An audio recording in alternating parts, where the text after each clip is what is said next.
fazer um comentário em cima desse slide aqui, que eu já tinha separado alguns textos coringas também para comentar em cima dele. Então vamos lá, irmãos. Salmos 2, versículo 8 ao 10. Pede-me e eu te darei as nações por herança e as extremidades da terra por tua possessão. Com vara de ferro as regerás e as despedaçarás, como um vaso de oleiro. Agora, pois, ó reis, sede prudentes, deixai-vos advertir, juízes da terra. Então, irmãos, uma pequena pergunta, uma pequena reflexão aqui. Será que Deus, em seus pensamentos, ele já escolhe uma pessoa para viver nesta terra, sendo honrada e outra sendo desonrada? Sendo que no livro de Gênesis, capítulo 2, versículo 7, está escrito que fomos feitos pela própria mão de Deus. E Paulo também escreveu em sua carta aos Coríntios, em 2 Coríntios, capítulo 4, versículo 7, está dizendo que somos vasos de barro e contemos em nosso interior o Espírito Santo.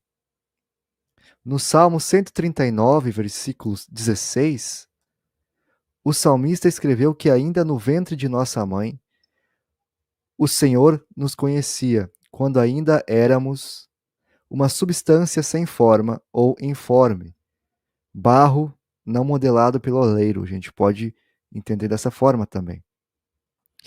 E o Senhor já nos conhecia e tinha planejado cada dia de nossa vida, aqui nesta terra, e escrito em seu livro detalhe por detalhe da nossa vida, antes mesmo de a gente sequer pensar em nascer, antes de a gente ter pulmão, antes de a gente ter forma.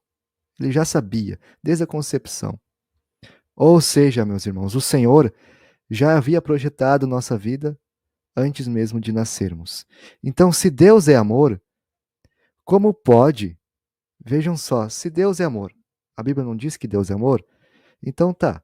Então, se Deus é amor, como pode ter vasos de honra e vasos de desonra criados por Deus dessa forma, para serem assim, sem motivo?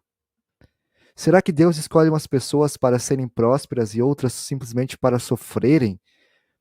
Ou serem direitas e outras para viverem às margens da lei?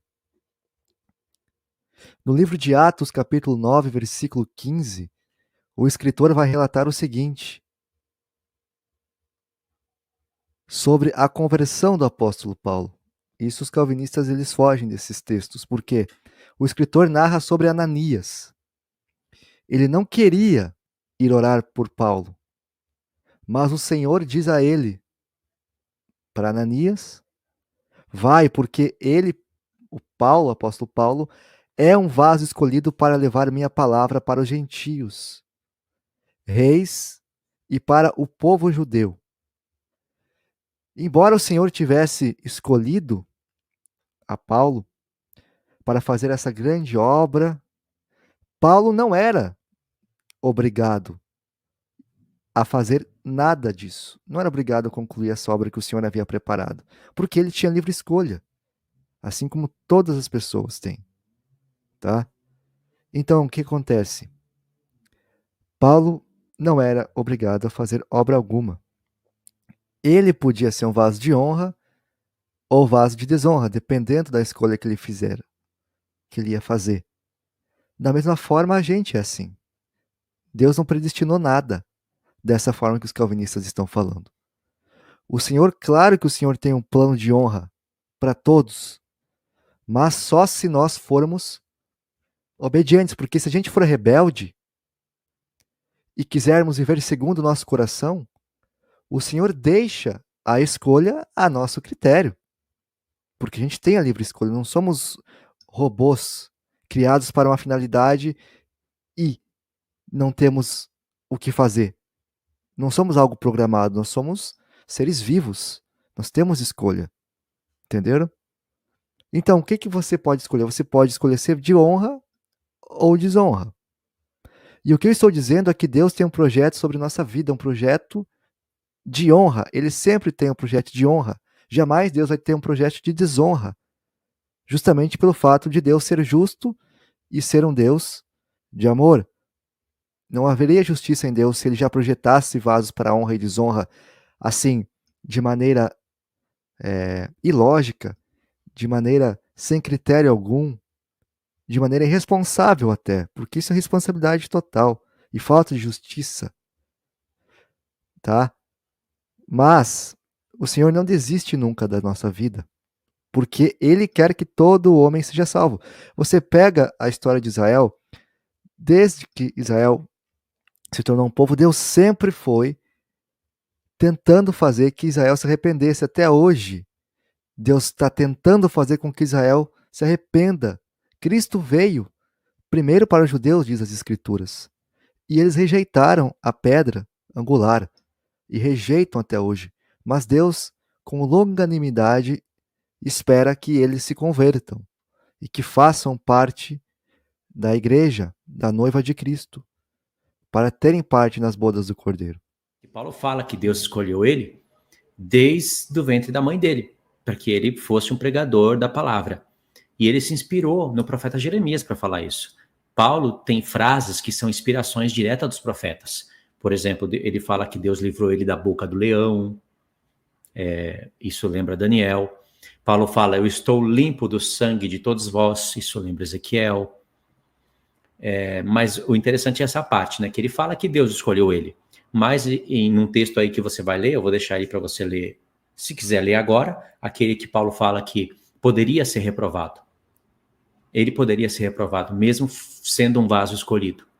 Haveria essa possibilidade. Deus sabia se seria ou não. Paulo sabia que Deus já sabia. Mas Paulo sabia que não era vontade de Deus, em hipótese alguma, escolher alguém só para pregar por um tempo e depois falar, você é um réprobo, na verdade eu nunca quis te amar, eu só quis te usar. Como um homem usa uma mulher, abusa dela e faz dela uma prostituta e abandona ela. Porque graça evanescente é isso. Graça evanescente é Deus entra em um compromisso com o homem, dá para o homem o espírito, a palavra, faz dele um pregador, faz até episcopo, segundo Atos 20, faz até bispo. Porque Paulo falou, dentre vós mesmos, só tinha presbítero lá reunido, dentre vós mesmos se levantarão lobos vorazes que arrastarão o rebanho após si. Falando palavras de perdições. Então Deus chama alguém para ser até bispo da igreja, mas nunca quis salvar. Só para teimarem e falar que o homem não perde a salvação e continuar sustentando o calvinismo, eles criam essa bizarrice. Então, para mim, é semelhante a um homem que entra em um compromisso com uma menina virgem, tira a virgindade dela, abusa, enjoa, depois fica com nojo e abandona ela. Em séculos passados, essa mulher não teria outra opção a não ser se prostituir. Esse é o Deus calvinista. Não tem para onde fugir.